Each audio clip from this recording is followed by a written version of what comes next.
halkan waa marka magaalo leh taariikh aan la buuxin karin, xasuus aan la ilaabi karin iyo dad leh geesinimo aan la jabin karin. waxaa la joogaa waqtigii aan dib u xasuusan lahayn waxa aan nahay, halka aanu ka nimid, ciida aanu ku taaganahay. kusoo dhawow safar cajiib ah oo taariikhi ah oo kugu wareejin doono magaalada Marka. ha seegin like saar, subscribe ina soo dheh, kuna soo biir safarka dhaxalka Soomaaliyeed.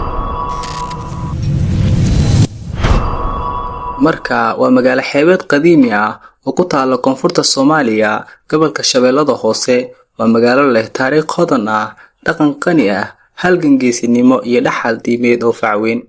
waa mid ka mid ah magaalooyinka ugu fac weyn uguna quruxda badan Soomaaliya marka la eego juqraafi ahaan, dhaqan ahaan iyo raad taariikheedba.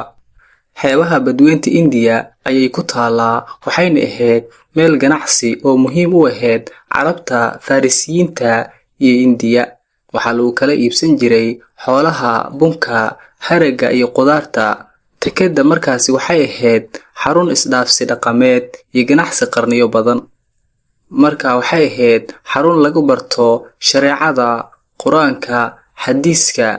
waxaa ka dhashay sheekal caan ah, masaajido qadiimi ah, dariiqooyin suufiyeedka sida qaadiriyada iyo axmediyada.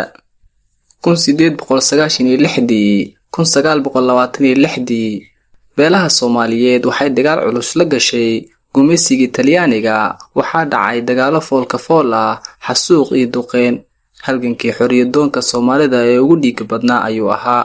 reer Marka waxa ay noqdeen calaamad gumeysi diidnimo oo taariikhda ku qoran. Tekeda Marka waa mid qadiimi ah oo Soomaali, Carab iyo Eeshiyaan ku kulmi jireen. waxaa laga dhoofin jiray xoolo, bun, sisinta, agab dabiici ah. waxaa laga keeni jiray Yaman, Oman, India. Tekedu waxay ahayd laf-dhabarta dhaqaalaha Shabeellada Hoose.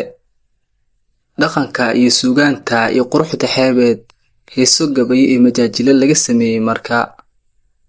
cunto dhaqameed sida muufo, suqaar, cambuulo iyo kalluumo. dadka martisoorka aad ugu wanaagsan, degan, lehna dhaqan suuban. waxaa maanta ku nool beelo Soomaaliyeed oo kala duwan. inkastoo ay soo martay amni xumo iyo dowlad la'aan, haddana masaajidada taariikhiga ah weli way taagan yihiin. raadadkii Talyaaniguna weli wuu muuqdaa. rajada dib u dhiska iyo dalxiiska baa muuqdaa. magaaladani ma ahan keliya meel xeebeed, waa astaan qaran, hoygii gumeysi diidka, guriga culummada, tekedii ganacsiga Soomaaliyeed. Marka waa halka aad ku ogaan karto Soomaali halkay ka timid ay ahaan doonto. ugu dambeyntii, haddii aad jeceshahay taariikhda iyo suugaanta iyo ilbaxnimada Soomaaliyeed, muuqaalkani uu ku yahay.